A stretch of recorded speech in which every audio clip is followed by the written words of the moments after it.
O Senhor é o meu pastor, nada me faltará. Ele me faz repousar em pastos verdejantes. Leva-me para junto das águas tranquilas, refrigera a minha alma. Ainda que eu ande pelo vale da sombra da morte, não temerei mal algum, porque tu estás comigo. Certamente a bondade e a misericórdia me seguirão todos os dias da minha vida. E habitarei na casa do Senhor por todos os dias, e estarei ao lado do meu Deus por toda a eternidade. Esta era a oração do pastor Davi. Esta deve ser a nossa oração a cada manhã. Permite que Deus nos pastoreie, que Ele nos leve pelos passos tranquilos e verdejantes, pelas águas tranquilas, e que nós tenhamos no final da nossa caminhada a alegria de podermos estar na casa do nosso Supremo Pastor, no seu aprisco, vivendo ao lado dele por toda a eternidade. Tenha certeza que todo aquele que entrega a sua vida nas mãos dele, que confia nele, que depende dele, os seus amigos, os seus companheiros, a sua família estarão na casa do Pai, vivendo seguros, livre de todo mal, de todo sofrimento, de toda dor, ao lado do seu Deus por toda a eternidade. Todos os dias nesse canal nós estudamos um capítulo da Palavra do Senhor. E nessa manhã eu vou convidar você a ter nas mãos a Palavra de Deus no livro de Atos, capítulo 26, o versículo 1. A seguir, Agripa dirigiu-se a Paulo e disse: é permitido que use da palavra em tua defesa. Então Paulo, estendendo a mão, passou a defender-se nesses termos. É fantástico quando alguém se submete à guia de Deus e do Espírito Santo, porque as mudanças são necessárias, são reais e verdadeiras. Um ser humano que se coloca nas mãos de Deus jamais será a mesma pessoa. A sua forma de agir é diferente, as suas palavras são diferentes, a sua forma de comercializar é completamente diferente. Esse ser humano passa a entender que ele não vive para essa terra, ele vive para o Senhor, o seu coração é transformado. O especialista em coração, que é o nosso Deus, ele faz um transplante, ele tira aquele coração de pedra e coloca no nosso peito um coração de carne. Nós passamos a olhar a vida de forma diferente, nós entendemos que estamos aqui nesse mundo passando um tempo, mas a vida verdadeira e real que Deus promete para todos os seus filhos é a eternidade. Como nós podemos observar no versículo 1 do capítulo que nós estamos estudando nessa manhã, foi dado a Paulo a oportunidade de falar educadamente, como um verdadeiro cristão, um homem cheio do poder do Espírito Santo, estendeu as suas mãos. Possivelmente Paulo, nesse momento, ao estender as suas mãos, estivesse proferindo uma bênção sobre o governante e sobre todas as pessoas que estavam lhe ouvindo naquele instante. Isso também nos leva a entender que possivelmente Lucas estivesse presente, registrando todas essas ações do apóstolo Paulo, testemunhando, clamando a Deus, fazendo as suas orações particulares, pedindo para que Deus pudesse intervir para não silenciar tão precocemente aquela voz que tão amável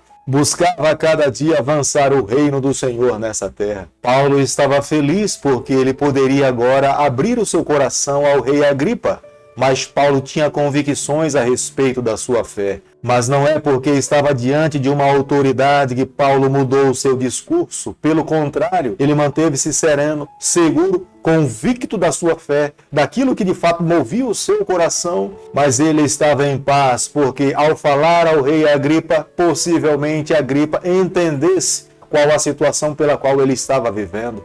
Paulo, diante de Agripa, ele assume o seu passado. Ele fazia parte do farisaísmo, da maior seita mais radical que existia naquela época, mas depois de ter se encontrado com Jesus Cristo no caminho de Damasco, Jesus transformou o seu coração por inteiro.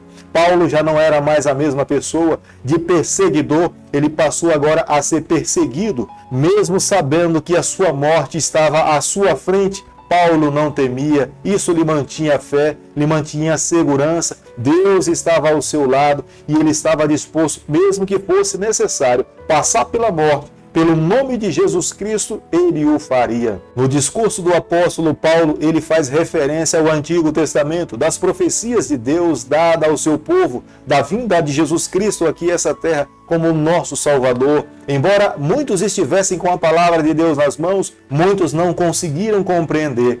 E Paulo aproveita esse momento para abrir os olhos daqueles que estavam conduzindo a nação, para que entendesse que somente em Jesus Cristo é possível a salvação. Atos capítulo 26, o versículo 23, a Bíblia diz o seguinte: isto é, que o Cristo devia padecer, e sendo o primeiro da ressurreição dos mortos, anunciaria a luz ao povo e aos gentios. Os judeus, sim, eles esperavam que Jesus Cristo viesse aqui a essa terra. Os judeus também criam na ressurreição dos mortos, mas os judeus eles tinham uma tamanha dificuldade em aceitar que o Messias que viria aqui a essa terra, ele viria nessa condição. Ele carregaria uma cruz, ele morreria morte de cruz e ressuscitaria no terceiro dia. A visão que os judeus tinham de Jesus Cristo, do Messias, é que ele se assentaria no governo em Jerusalém, libertaria o seu povo dos romanos e, mais uma vez, os judeus seriam uma nação poderosa, proeminente, diante de todas as outras nações, governaria todo mundo e o Messias estaria assentado no seu governo, governando por toda a eternidade. E quando os judeus ouviram falar de Jesus Cristo e viram que Jesus realizava sinais, maravilhas, alguns passaram a crer, mas quando esse mesmo Messias falava que ele teria que morrer morte de cruz e ressuscitaria no terceiro dia e que o templo também seria destruído, eles passaram a duvidar da missão desse Messias. Eles não mais acreditavam que o Messias, Jesus Cristo, fosse o seu Salvador. Diante das declarações de Jesus, os seus corações passaram a se tornar cada vez mais céticos. E é a razão pela qual se tornou muito mais fácil silenciar, matar a Jesus Cristo, do que entregar o seu coração a Jesus. Como nós podemos observar no versículo 24 do capítulo que nós estamos estudando nessa manhã, é a razão pela qual Festo interrompe a Paulo e fala: você está louco? Não era uma atitude agressiva por parte de Festo. Era muito comum naquela época alguém falar para uma outra pessoa que ela estava louca, mas o objetivo em declarar que a outra estava louca era como se ela estivesse delirando no seu muito conhecimento ou alguma revelação que ela tivesse recebido do Senhor.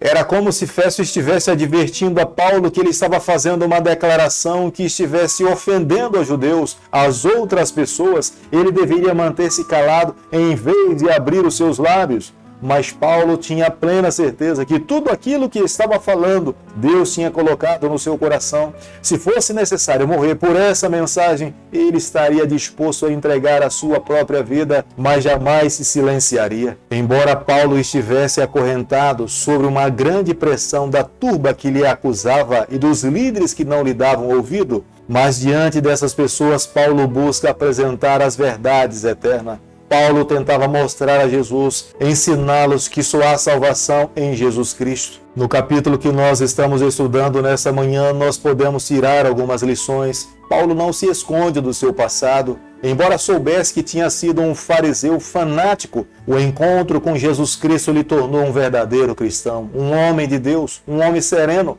um homem amável, um homem que estava disposto a morrer do que tirar a vida das outras pessoas. A sua vida era um testemunho que impactava a vida das outras pessoas. Somente Jesus Cristo, quando esteve nessa terra, viveu dessa forma. Creio, amigo, que nessa manhã Deus também nos convida a assumirmos tamanho compromisso com o nosso Salvador para vivermos dessa forma, para que aonde nós formos, aonde nós colocarmos os nossos pés, nós possamos testemunhar a respeito do reino do Senhor. O apóstolo Paulo não era um homem perigoso, ele não causava mal a ninguém.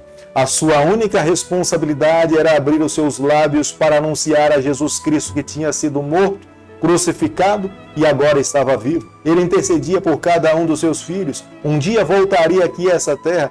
Essa mensagem não afetava ninguém. Pelo contrário, essas palavras traziam salvação. A turba que condenou o apóstolo Paulo, eles estavam insanos. Eles sim, estavam loucos, tomados pelo mal, cheios do espírito do maligno. Condenar uma pessoa inocente, como condenar o apóstolo Paulo, somente pode provir de um coração que esteja completamente cheio de espíritos malignos. Mas na atitude do apóstolo Paulo nós aprendemos, ele estava em paz, ele estava seguro, ele estava sereno, ele estava convicto, ele marchava com confiança.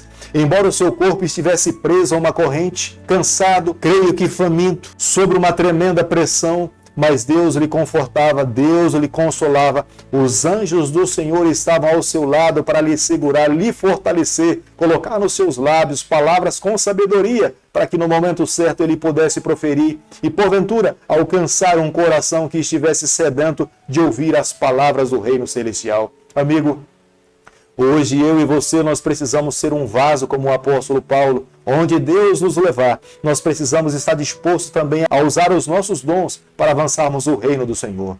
Querido Pai, em Tuas mãos nessa manhã nós nos colocamos. Queremos a cada dia viver exclusivamente para o Senhor, tomar o nosso coração, perdoa os nossos pecados, fortalece a nossa caminhada. É o nosso pedido e a nossa oração, e nós fazemos em nome de Jesus. Que o Senhor te abençoe e te guarde. Que Ele faça resplandecer o seu rosto sobre você, que Ele tenha misericórdia de você, que sobre você nessa manhã Ele levante seu rosto e conceda a sua paz em nome de Jesus. Amém.